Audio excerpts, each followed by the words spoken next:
Okay, wonderful. So, good morning, everyone. My name is Elizabeth Dixie Patrick. I am the Executive Director of the Austin Independent Business Alliance here in Austin, Texas.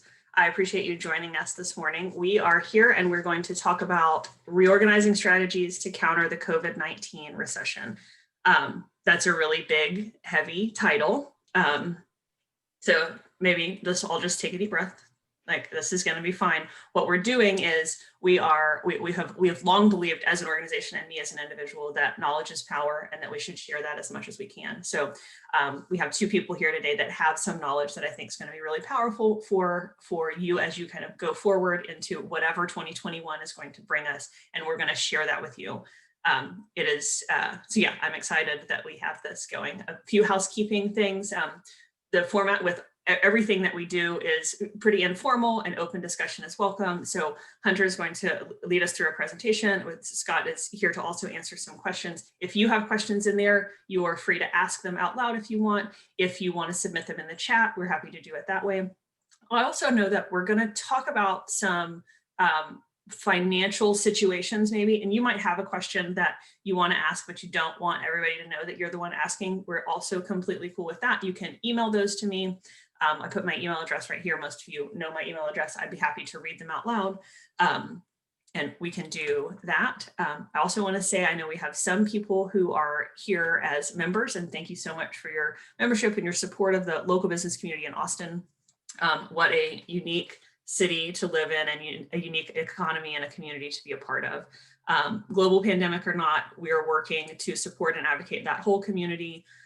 Thank you for your support. If you're here and you're not a member yet and you want to talk about what you can get out of membership and how we're going to kind of grow with you into 2021 and make sure that the weird, funky vibe that makes Austin the city we all love stays around by supporting the local business community, we can talk about that. So let me introduce our two speakers for today. Hunter Johnson is with Top Hill Advisors. And I was going to try to pick out something about you guys. I was going to say he's the one with the beard, but look, you're both bearded. We have two bearded gentlemen. So Hunter Johnson is with Top Hill Advisors. He is going to talk to us about, he's going to run the presentation for us. And then Scott Lawrence is with Wick Phillips, a law firm that has offices here in town. I'm going to hand things over to them and let them introduce themselves more specifically. Let me go ahead and highlight you, Hunter, so that you are our main one. You can share your screen and you can kind of take over from here, and then I'm here as backup if you need anything. Good deal. Great. All right, thanks, Dixie. Yeah, it's a pleasure to meet a number of you and share some insights about some of the options that you may or may not have known that you suddenly have available to you. Just to kind of build on that introduction. So in some ways, I feel like this is 20 years in the making. I was sharing with Dixie previously that I actually studied engineering at UT in the early 2000s, kind of right when the AIBA was launching the whole Keep Austin Weird campaign. So very familiar with the Austin community and what small businesses mean in terms of the culture, and so that kind of has a special place. A bit more about me. So I grew up in a small business myself with a family business that my grandparents founded over 40 years ago in the Dallas area called JPS Graphics. It's a printing business. So I can definitely empathize with the kinds of things that keep you up at night. As far as my career, the majority of my career has been spent in consulting, first with IBM Global Business Services and later Deloitte Consulting. And it was really during the midst of a pandemic that I had the genius of idea that I wanted to launch my own consulting firm, really focused on helping small businesses, especially those that find themselves in distressed situations as a result of the pandemic. I've founded something that I call the 90-day reorganization. I'll share a little bit more about that and what some of these small business restructuring options are through the presentation. But before I get too deep into that, Scott, I'll hand it over to you to elaborate a little bit about yourself as well. Thanks, Hunter. My name is Scott Lawrence, and I appreciate very much the opportunity to get to speak with AIBA today.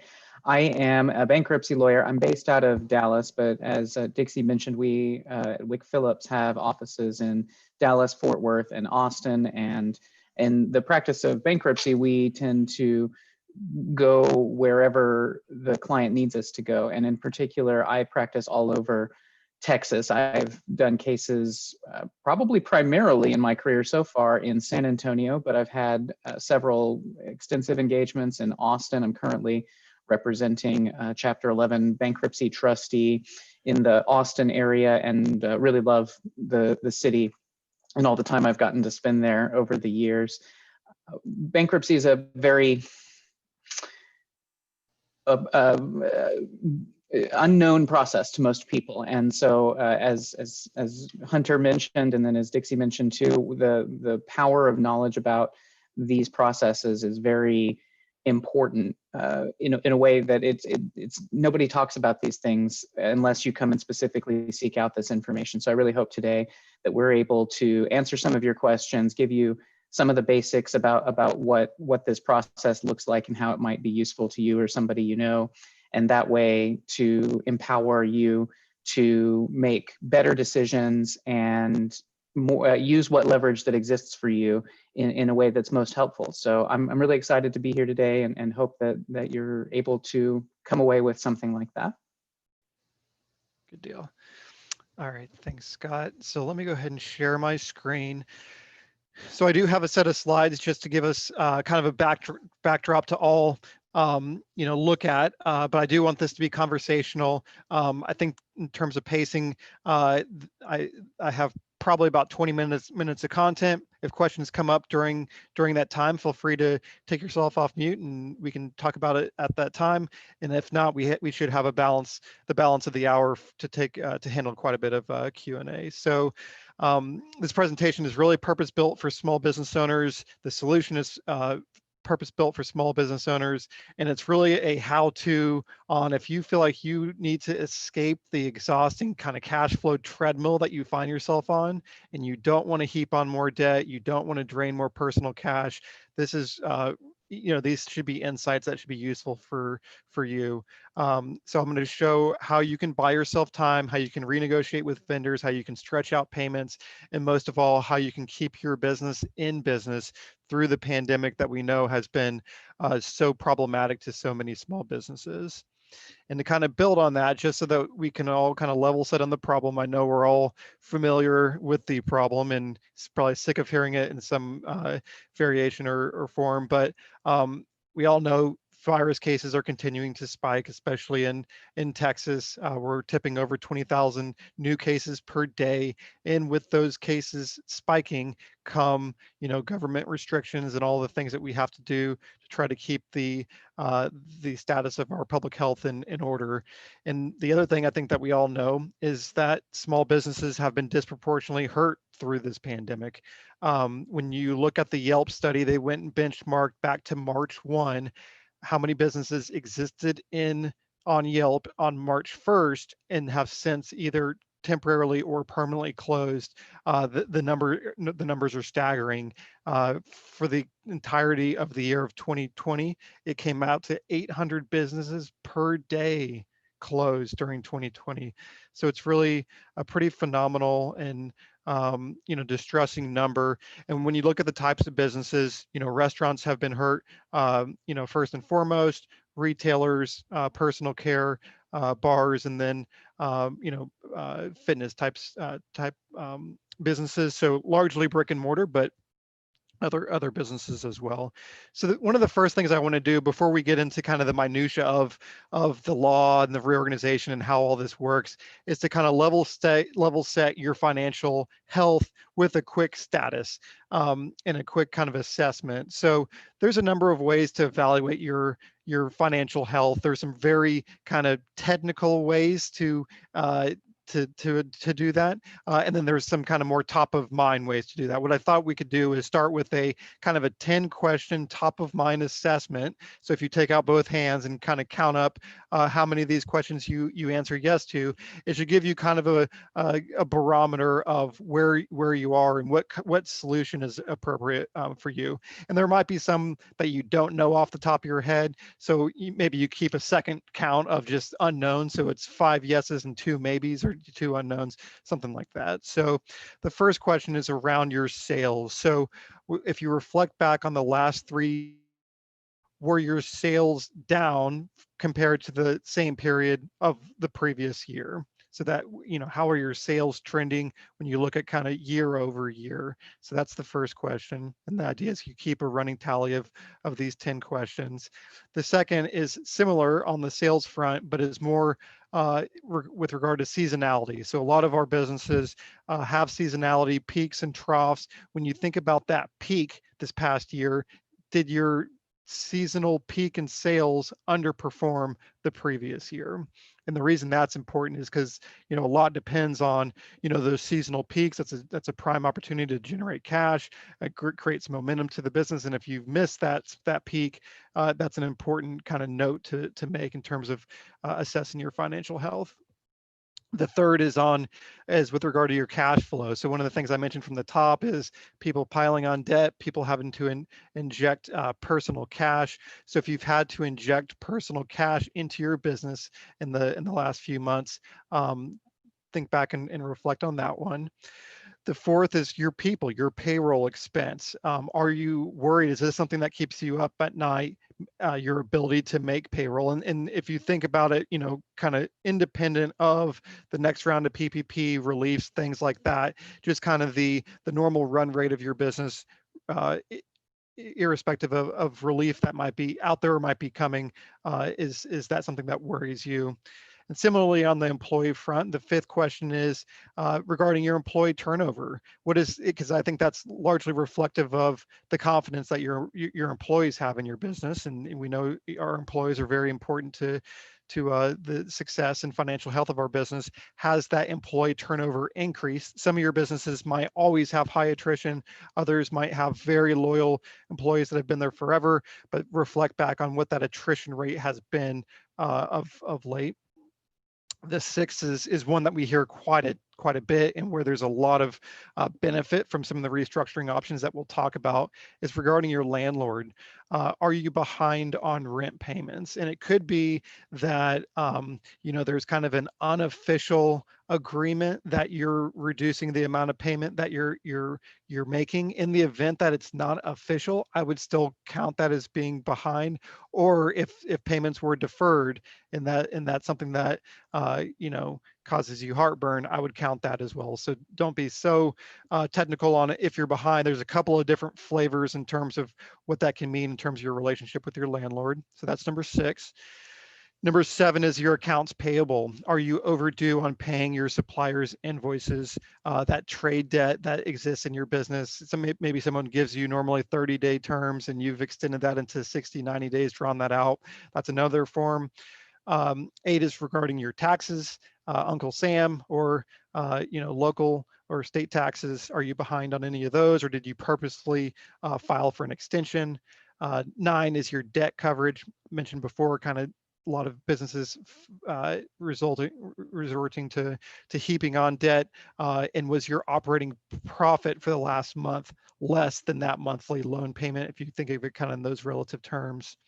And then lastly, 10, your banking partner. Is your relationship with your banking partner getting to be more tenuous as of late due to the distressed economy and subsequently your distressed situation? So if you reflect back on those 10 questions and think kind of what your score is, maybe it was 5 yeses and 2 maybes. There's really kind of 4 scenarios. If you just answered 1 to 2 right, honestly, in this economy, that's not a bad situation to be in. It's really just the strategy that's appropriate is more of a turnaround strategy, right? Nothing too drastic, but how do we get this thing turned around so that you can answer 10 out of 10 no and really knock that health out of the park? If you're answering 3 to 5 yes, then you should be thinking, okay, I need to go into renegotiation mode. I need to renegotiate my position with my landlord, my bank, my key suppliers, some of the key partners in my business to get me to the right place. But outside of those renegotiations, fundamentally, I might still be okay. if you're in that 6 to 10 range, that's when there's a brand new solution that came out in 2020. I'll go through some of the detail on what that means, but there's the ability to reorganize. And I think we've all seen that in the past with big businesses, with GM and American Airlines and JCPenney. When times get rough, they rarely just liquidate the business. So often they're able to go through a reorganization, continue to operate, and that's never really been a solution that's viable for small businesses. It's been really tough until some of these new laws were enacted last year, and those are some of the new solutions that I want to share some more about. And then there is a kind of a significant footnote here. Is there is a point where it gets so severe where it gets too late. If you're in that kind of 9 to 10 range, there is kind of a point of no return where the only solution honestly is to liquidate your business. So the big takeaway there being there is a importance on being proactive and forecasting your business and seeing kind of where things are going, and not waiting until you have $1 left of cash in your bank account and in overdue payments. There is kind of a point of no return. So before I get into it, let me start with a case study of a client that might be relatable. So here in the Dallas area, there's a burger chain called Twisted Root Burger, and they were a profitable, proven restaurant. The location that I'm have in mind is in Coppell, Texas, a suburb of Dallas. They had been around about 5 years, and things were going well, as were things with a lot of small businesses, until COVID hit. And very quickly, they stacked up a lot of liabilities. They already had a sizable bank loan, but they right when COVID hit, they shut down their operation. They knew that they were going to have a really tough time pivoting, just because they're kind of a craft beer and craft burger place. Soggy burgers, aren't particularly appetizing. So they shut down their operation, and they quickly had overdue rent. They had a lot of outstanding accounts payable to their food supplier, to their utilities, on. And all that amounted to $459,000 in total liabilities. They invoked one of these new small business reorganizations. It's a 90-day process, and allowed them to reduce that debt to $138,000, with those remaining payments stretched out over 36 months. And their go-forward rent was also renegotiated to a lower amount. So that's just an example of where they leveraged these reorganizations that big companies have been using for forever, in a way that allowed them to get to a more sustainable place of financial viability. And let me give you some more about kind of the background of how these came to be. So there's a lot of coincidence involved in kind of the timing of how this all came to be. There's really four main milestones that I want to make sure that you're aware of. So the first is August of, I guess 2 Augusts ago now, August 2019, Congress passed something called the SBRA. That's the Small Business Reorganization Act. And that was really what kicked this whole thing off, and said that, recognize reorganizations, while they're good for big companies, they don't work for small companies. And there's something that we fundamentally need to change to make that an option, so that small businesses can handle rough times in a more sustainable way. So that happened in August 2019. They said it took 180 days for it to go into effect. So in late February of 2020, so we're coming up on kind of the anniversary of it, it went into effect. And what it did was it took traditional Chapter 11 bankruptcy, reorganization bankruptcy, and amended it with a new subchapter 5. You'll see it subchapter V, that's the Roman numeral 5, and that's the law that's on the books that now is the streamlined process for small businesses. Well, as we all know, a month later, coincidentally, COVID hits the US. All the shelter in place orders started to come down. Non-essential businesses were shut down, others were restricted, and we saw those small business closures begin to spike. And then later that month, Congress took another step, passed the CARES Act. I know a lot of us are familiar with the CARES Act in terms of the stimulus and unemployment and PPP funds and things like that. What you probably don't know is it also did something to amend these new small business reorganizations. So it broadened the eligibility. So initially, the definition of a small business, usually small businesses are defined by number of employees or different means like that. In this instance, small businesses are defined by debt. And initially, when it was passed in February, they were defined as any business with less than $2.7 million in debt is declared a small business. Well, the CARES Act drastically expanded that eligibility, which I think is good. So now any business with less than $7.5 million in debt is deemed a small business, eligible for this much more efficient and streamlined process that they can get benefit from. So the eligibility is very wide. And when I talk about my 90-day reorganization, it's really a 5-step program that helps you utilize these laws to for the benefit of your business. So the first step is to reassess your options. Again, reorganization is not always going to be the best bet. It might be better just to go down a path of renegotiating with your suppliers. It might be on the other end of the spectrum, too late to reorganize, and the only option is to liquidate your business. So the first step in the program is to reassess what are those options. Can you renegotiate? Should you reorganize? Should you liquidate? Is there an option to sell your business? What are all those options that you have on the table before we decide to go forward? The second is to reforecast your future. So the whole idea behind a reorganization is that it's better for everybody. It's better for the business owner. It's better for the creditors and partners in your business, better than a liquidation, I should say. So that's really the alternative that you're evaluating. And what the second step in the program is the step that we take to reforecast that financial future. So it's a 36-month projection that says, if you get this relief, here's kind of a projection and some proof points that we think that we can have a viable business, and that viable business will be better again for all those parties involved. So this really creates a lot of confidence when you otherwise were in a time that was very uncertain. You also are able to, the third step is recalibrate timelines. So the thing we hear so often from small business owners is, I just don't have enough time in the day. I'm trying to pivot my business. I'm trying to respond to fire drills that are coming down in the way of government restrictions. I just don't have enough time.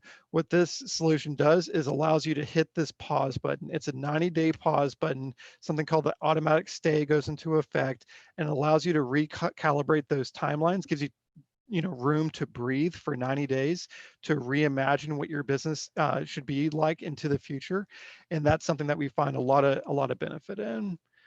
And the fourth is renegotiating terms. So you can renegotiate terms outside of the program and just renegotiate terms, but also once you enter into a reorganization, there's an opportunity to renegotiate terms as well. So I mentioned in that Twisted Root Burger case, they went through a kind of a proper reorganization, one of these new small business varieties, and they were able to renegotiate with their landlord, for instance. So there's oftentimes a recognition from your key suppliers, from your landlord, from your bank, that we want to keep this business healthy. The alternatives are not great. If I'm a landlord right now, I don't want to have an empty tenant necessarily. There's differing opinions on that, but so they're a lot of times they're willing and able to renegotiate, and that's the fourth step in the program. And then the fifth, this is where Scott comes in to play, is you want to reinforce all these things legally. So you go through a prescribed process with the courts to make sure that all parties are informed of this, and that it's all finalized through these new laws that are available. So one thing I wanted to walk through is kind of what you should be thinking about in terms of how do you decide who to work with in the instance that you want to go through a reorganization. And there's really three things I would say that you should think about. One is specialization. Does the professional that's going to help me with this specialize in small business reorganizations? And anyone that tells you they have a ton of experience in it is lying, because this just came down last spring.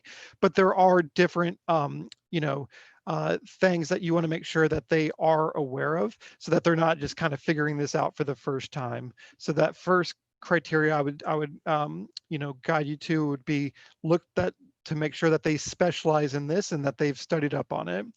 Two is that they are part of a program that's a one-stop shop, because there's a legal component to this, there's a financial component to this, and you know, you don't want to find yourself in the position where you're having to yourself piece all these things together. It's much more beneficial to you if there's a one-stop shop, folks that can represent both the financial and the legal side together, and just, you know, be that you know, Sherpa to kind of guide you through this whole process. And the last that I'd mention is, you know, what is your upside risk financially, right? So sometimes when you're talking about an hourly rate, the upside risk can be uncapped, right? And there's a lot of unknowns. So to the degree you can define, okay, these are the set of activities that I want you to perform for me. These are certain things that are out of scope, but the things that are known, let's arrive on a fixed fee on, you know, what will be charged, so that that upside risk for you as the small business client is capped. So after that, I'll just ask you is, you know, if you are a small business owner and you find yourself in a situation where your business is distressed, I'll ask you, you know, how would it feel to have that relief that you have more time? Again, you hit that 90-day pause button to kind of rethink your business. How would it feel to be empowered by these new laws? I know so often uh, with small business owners, you feel like you're being left behind. You know, that big businesses are getting all the benefit, getting all the relief. They have, you know, all the advocacy. You know, how would it feel to be on the opposite side of that, where a new law is actually working in your favor? And lastly, how would it feel to have confidence in your ability to deliver into the future, to have kind of a roadmap, again, that 36-month projection of this is kind of the chartered path that financially my business can follow. Should I be able to get the relief, get through the trough that we're in, get to the other side of the vaccine, some of this herd immunity, and get back on the upswing of things? Or you could find yourself in a situation where you're distressed, but you want to just keep fighting. You say, hey, I'm just going to, you know, pour more energy into this. I'm going to inject more personal capital into this. And, you know, I think the downside of that is more times than not, you're risking relationships with your employees, with your customers, with the partners, all who kind of depend on you to continue to deliver the business and all those kind of ancillary benefits that come with it. So I'll end here on a call to action. Again, should this be something that's resonating with you, the first thing I'll say is, you know, get started early. I mentioned that, you know, it can be kind of a situation where you can wait too long in the process, and it can get to a place where it's too late. And more than anything, this recession, I think you should think of it as a war of attrition, right? Time is not on your side. Your cash is king. I know that's a cliche thing to say, but that really is true, especially in these times of these recessionary times. The second, in terms of being proactive, is to start gathering your financial and legal documents. So your balance sheet, your income statement, your previous tax filings on the financial side. On the legal side, the different commercial agreements you have, your lease, your agreements with your other partners, banking partners, suppliers, credit card companies, etc. And then the third step would be find an advisor. Don't fight through these times alone. Find a professional that can help you through this, and that and then come up with your own evaluation criteria. I gave you some pointers on, you know, things I would look for, but, you know, come up with your own and make sure that they're meeting those needs. And then lastly is search online and take advantage of free thought leadership. You know, because this is so new, there's, you know, learnings that are always coming out in terms of different kind of rulings. And, you know, I think you want to make sure that you're kind of getting studied up on this process while you're partnering with professionals that can help you through it. So that's the content that I had. Happy to open it up and take some more questions on anything that's top of mind for you guys. Thank you, Hunter. That was incredible. So I'm always astounded to know how much I don't know, right? Like it's always an education. So there was lots of information in there that I did not know, that I'm grateful to know. I'm going to ask a couple of base questions. One question that I had before this even started is the strategies that you're talking about, are they applicable to nonprofit organizations as well? We do have several of those within our membership. Do you happen to know the answer to that? That is a good question. I do not know. Scott, do you know? The answer is typically yes. The bankruptcy code, I guess without being too technical, I'll just say yes. This presentation is primarily about subchapter 5, reorganization or restructuring options, and there are some specific limitations to what kinds of companies are eligible for that restructuring option. And it's possible that nonprofits are excluded from the subchapter 5 restructuring option. However, regardless of whether there is access to that specific option, they are eligible to use the laws more generally, and there are options available. And so, of course, we can look at that more closely as part of the consultation. Okay, that's wonderful.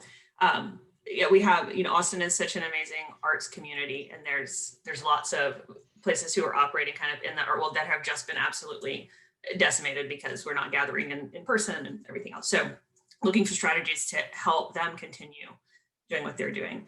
Another question that I had is kind of maybe a language definition question. So when we talk about reorganizing, I know that bankruptcy is a big bad word, right?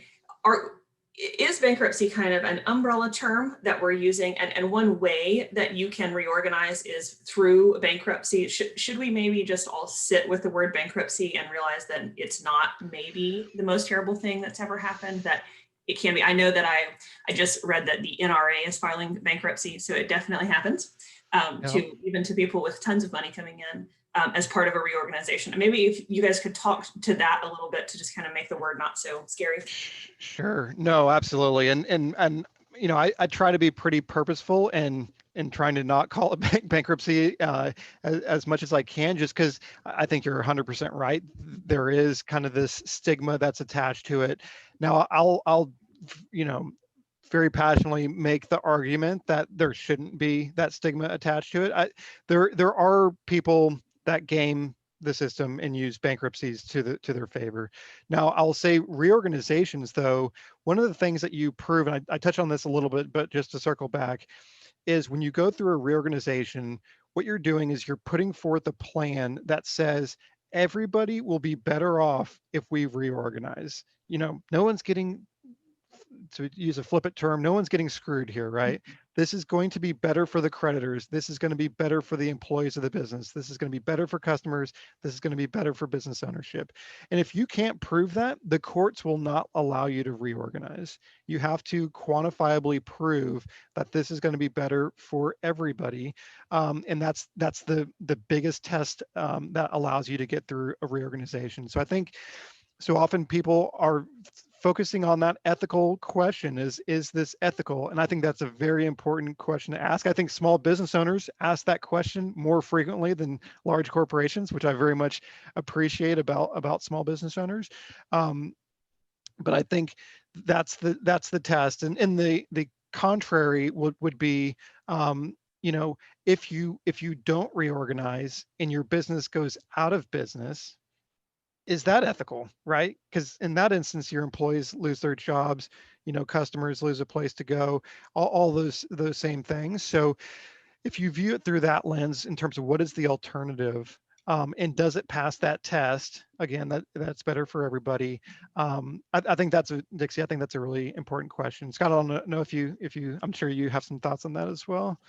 Oh, I could talk about it for hours, but I think your answer is exactly dead on right, that bankruptcy is an unfortunately charged word, and I perhaps ought to be more careful with how I deploy it. I live in it, and it's a place where I see exactly what Hunter just described, that when companies can't reorganize, it's a sad day for all of us. And that is always our first instinct, is to see if there's a way that we can restructure and save a business, save jobs, save value. And Hunter's exactly right, that if we can do that, that's what we're trying to do in bankruptcy. That's great. Thank you. So let me ask another question. We talked about sub chapter 5, got that right. And I asked a question about nonprofits, which is part of people. I'm just in thinking about, some of the other ways that businesses are organized amongst our membership, amongst some of the people that may be listening to this. Are there other exclusions? Like, what if I'm a co-op, for example, or what if I am an employee-owned company, or do I need to, if I'm not a traditional kind of LLC or S Corp or C Corp or something like that, do I need to be aware of other things? Hunter, I'll just hop in here and answer that one. It does present some different questions that have to be asked, and that's something that you would discuss with your advisors up front about, because all it really changes is what your options are available. In general, most entities, most businesses are doing business as an LLC or a corporation, and regardless of whether your nonprofit status or other tax status elections, you're still eligible for restructuring options under the U.S. bankruptcy laws, regardless of that. Now, as a co-op, I've definitely been in bankruptcy cases for cooperatives. Those were agricultural cooperatives, but residential cooperatives also occasionally file. And then there's no reason why not.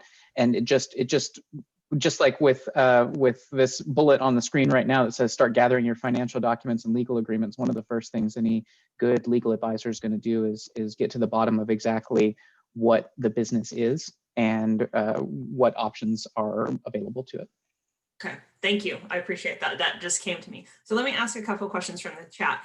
One question is, I'm gonna switch the order of them. So one question is, if I go through this reorganization, what does it do to me personally? So if I am, let's pretend that Dixie owns a company. I'm gonna call my company Back of the Bus, because I'll go there later. But anyway, if I own that company and let's say it's organizing outside of me, it's a corporation or an LLC, there's some liability protection between myself and the organization. What does it mean for me as an individual? Yeah, so if you're structured as an LLC, that's the reason why you would set up as an LLC, is to limit your liability. Mm-hmm. And the LLC, that entity, is what's going through the bankruptcy process. It's not you as an individual. There are instances where it makes sense to take both the business and the individual through bankruptcies, in which case, if the individual goes through the bankruptcy process, that will impact that individual standing in terms of things like their credit. But actually taking the business through a reorganization in some ways can be good for you as an individual, because so often you have set up an LLC, but you've kind of pierced that veil because you've personally guaranteed different parts, right? You've personally guaranteed your landlord or your bank, et cetera. And this gives you an opportunity to continue to, keep the business in business and to deliver on those personal guarantees. So that's kind of the one thing that would most closely tie these two together, the business and yourself, is in the event that you have those personal guarantees. Scott, I know you've been studying up a lot on personal guarantees in these instances lately. I don't know if you want to elaborate on that. Sure. No, you're exactly right. The one thing I was going to add to that is another thing that happens for small businesses in particular pretty frequently is that there is no formal entity. People are not doing business as an LLC or a corporation, and they just do business. They sign leases in their own name, and they maybe have a DBA that's a simple bit of paperwork that you file with the state, so you can call your company Back of the Bus, but it's really just you.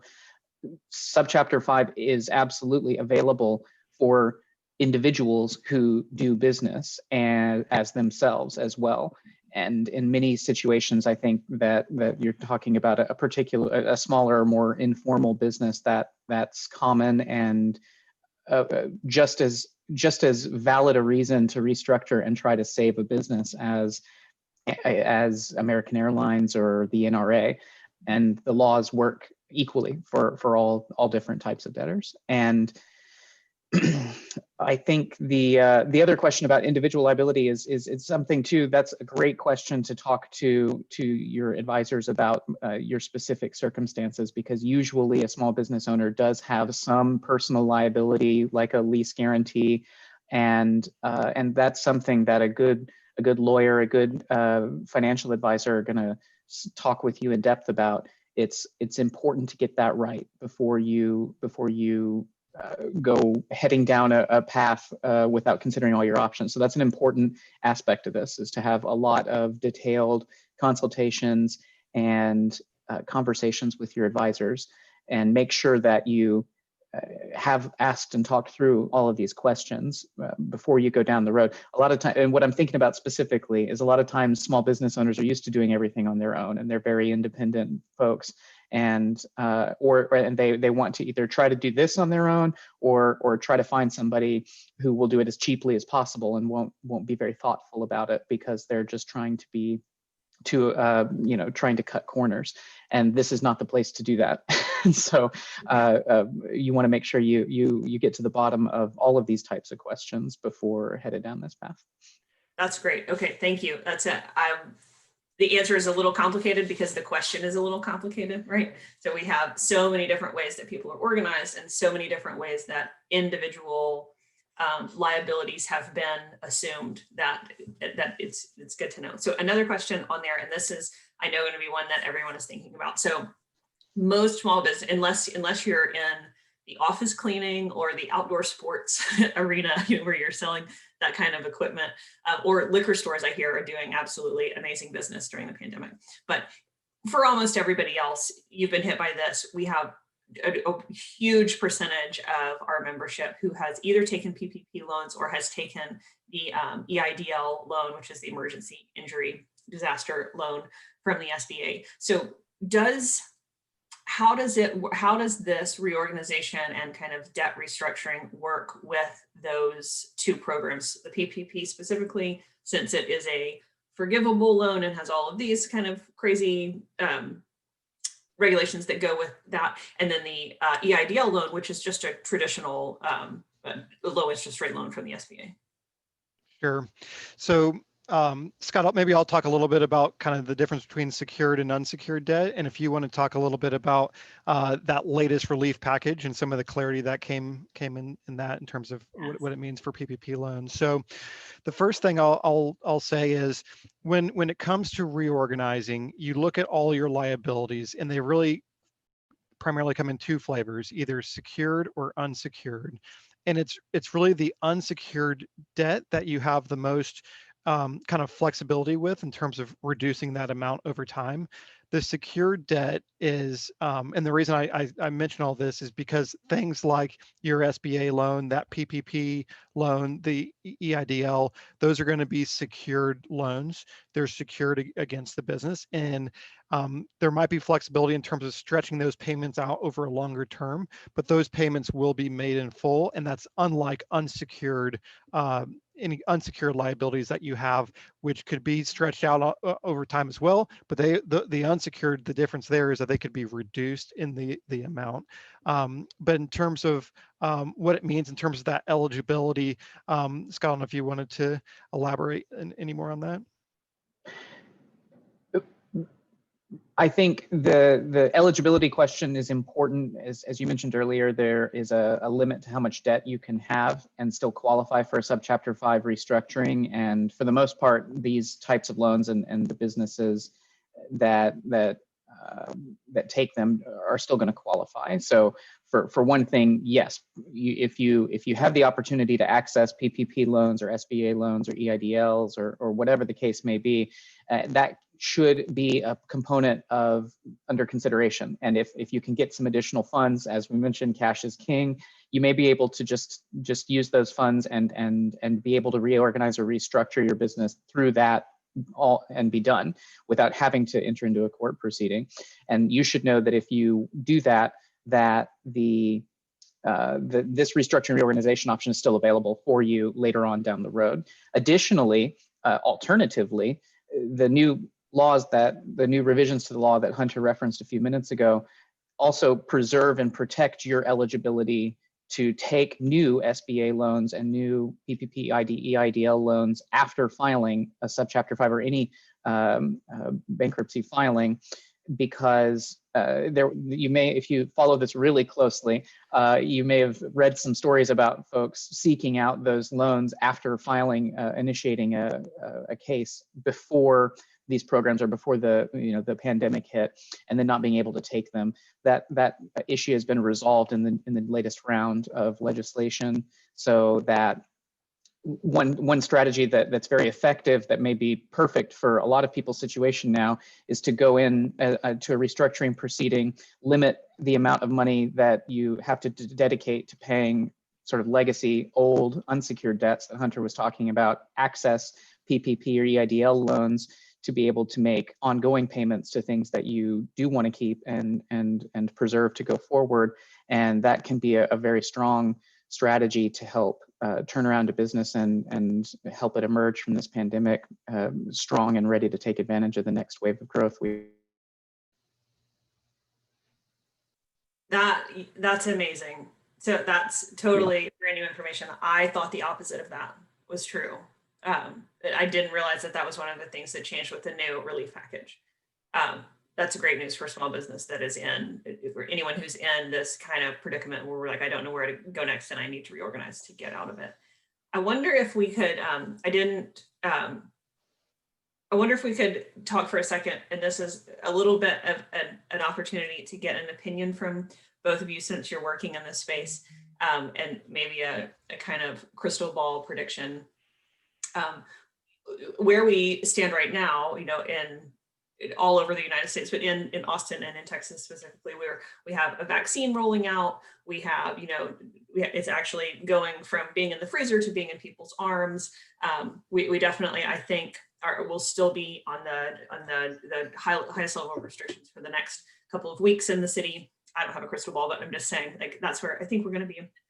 And then as we move out of that, we're in this place right now where we're like on the edge of hope, right? Where it's out there where maybe months ago in the pandemic, it was just, we have no idea, it's just forever.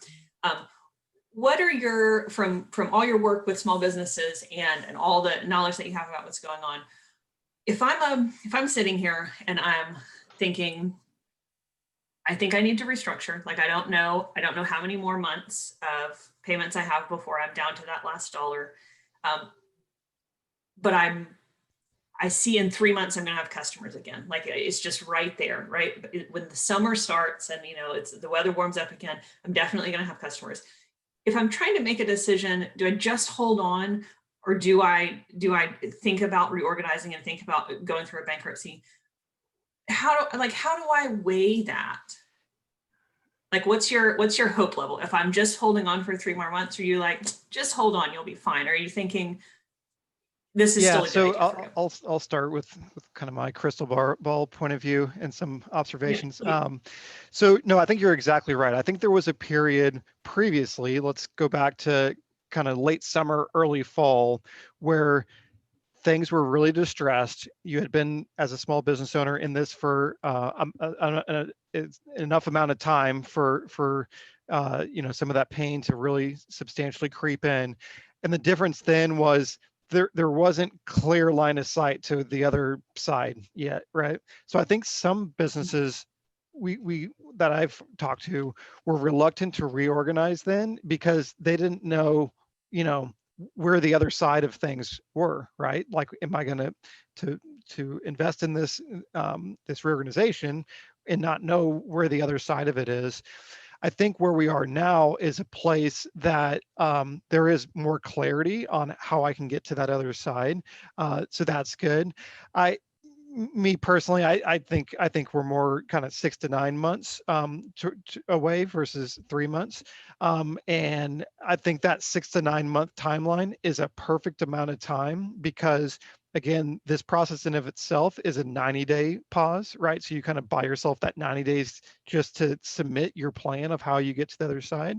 And then it's a matter of kind of waiting for the economic recovery and herd immunity and the vaccine and all those kinds of things. if it was 3 months, if you were very confident that it was 3 months, then I think it really just comes to down to your cash position, right? I know, once again, cliche, cash is king, but that's what you want to reflect upon. But my thought is it's 6 to 9 months, and honestly, I think now would be a very opportune time to take advantage of something like that. Okay. How about you, Scott? Do you have a crystal ball over there? I think that the time is always good to evaluate your balance sheet and how you plan on moving forward. So if you're in a situation where there's enough money coming in and you've managed to kind of cut some costs along the way and really made your business more efficient, and you have good, strong confidence that you'll be able to deal with some of your legacy debts. For instance, Hunter mentioned earlier, a lot of people have deferred lease obligations or mortgage payments, and if those modifications or deferrals are manageable for you, then you're in good shape. Then those lease payments may be added on to the end of your lease or the end of your mortgage, and they're way down the road, and you don't have to worry about them. But a lot of people's situation is a little bit different, where the lease payments were just put on pause, but they're sort of like stacking up in the background, and it may seem like, well, I think the pandemic's going to wind down and I'm going to get back to my normal numbers 6 months, 9 months from now. And if that happens and I'm able to start making payments and keep restructuring with my landlord for another, those kind of complicated calculations where you're not really sure exactly how it's going to go, and maybe you'll be able to do it, and hopefully the business comes back. At that point, I think it's really worth looking at the reorganization option and say, well, maybe it makes more sense to introduce some certainty into this equation and say, this is not working and I'm not confident in my ability to be able to handle this. Instead, let's restructure the business, put together a concrete plan that really says exactly when payments need to be made, how much they are, and what I have to pay and what I don't have to pay. If I can lower my go forward future lease payments or extend my secured debt service over time, all of those things are totally achievable in a restructuring proceeding and might be just what it takes to make your business efficient and profitable going forward in a way that is not very easily achievable outside of one of these proceedings. Got it. Yeah, thank you. I have a question, an anonymous question. Let me pull it up just real quick and rephrase it just a little bit. So is there a point of no return? So can I go into this, it's me and my business, and if I'm, because bankruptcy is this big scary word, how far can I dip my toe, ankle, foot, calf into the water before and still be able to pull back and say, I've changed my mind. I don't want to file bankruptcy. I don't want to go through this with this reorganization. Like, I love the risk aversion in this question, but how far can I explore it before I have to commit to it? You want to take that, Scott? I'm happy to. It's up to you. Give comments as well. Maybe I'll start. That's something that every client wants to know more about too. Typically in situations like that, I will work with a client and advise them. Sometimes, if you look back at the slide, maybe Hunter, that would be helpful. If we go back and look at the slide where your scoring and strategy slide. So you've got the 1, 2, 3, 4, 5. This sometimes a business is already at the stage where they're at liquidate or where it's obviously time to reorganize. But a lot of times we talk to folks and they're still in this sort of renegotiate, maybe bordering on reorganize area. And one of the great parts of my job is when I can help somebody avoid going into bankruptcy in the first place. And we can form a team. Hunter and I can come in and help run the numbers and say, really what you need is to sell off this piece of property that you're holding and that you can't manage the payments for, or maybe you need to hire this person or this type of expand in this area and help build up this business, and that'll help you service this. And in the meantime, let's cut you a deal with this landlord. And what we try to do is the sort of the minimally invasive method of trying to reorganize and restructure. And a lot of times that's very effective and it doesn't require a proceeding. If I can avoid it, I don't want to put a company into bankruptcy. And a lot of times it's possible to avoid doing that. Thank you. That's a great answer. Go ahead, Hunter. Sorry. Yeah, I was going to say, so if you have time and it's not the right solution for the right time, I 100% agree with Scott. Try to, evaluate those other options like a renegotiation. Once you do go down the path of filing initially for that reorganization, it's almost like there's a why. You're either going to go down and the court's going to approve your reorganization, or if it's not a feasible plan, the alternative is that you'll go down a liquidation path. So there's still kind of that option. The event that a reorganization is not possible, you can, and Scott can speak to this better than I can, you can try to get a dismissal where you just go back to operating your business. But at that point, you are in the kind of legal machine, and it's not 100% in your control at that point. Got it. It is very possible to get a dismissal. It's usually not difficult. The main reason we don't see it a lot is because we try to very responsibly avoid going in the first place if there's a chance that we might not need it, right? So, but sometimes that definitely happens too. That you go in and something changes from when we started the process, and things get better, or there's some different change that means that dismissal or switching strategies midstream happens. It's a very flexible process, and there is no point of no return generally, unless that's what everybody wanted, basically. Got it.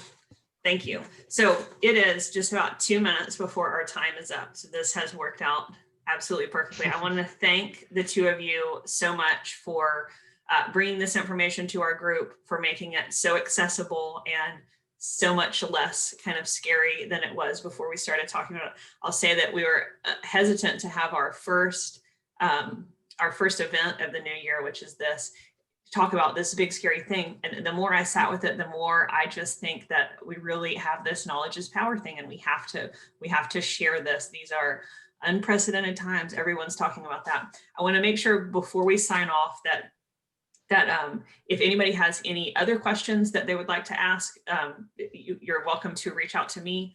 When this is over, I'm going to go ahead and upload the video. So if you have someone in your life who you think this information would be really helpful for, please share it with them. I will also send that out in an email to everyone who registered for the event, including to you as Hunter and Scott, with both of their contact information on there. So please reach out to them. They're here to be a resource for you. You can ask them questions. They clearly know what they're talking about and can help you walk through some of this and make it, apply some of the 10 things that we're talking about to your specific situation, and see if this is going to be a thing that's going to be helpful for you, that will keep you in business, so that we can all be together on a boat party on Lady Bird Lake sometime this summer, right? Like that's the goal that we're going for. So we can, the more that we can do to keep as many of our beloved local businesses around as possible. So thank you both so much for coming. Thank you everyone for joining us. We're here for you if you need absolutely anything. And with that, we're even going to end like 1 minute early. You get a minute back. Go make a cup of coffee. Great. Thanks a bunch for Dixie. having us. Thank you, everyone. Thanks. Bye.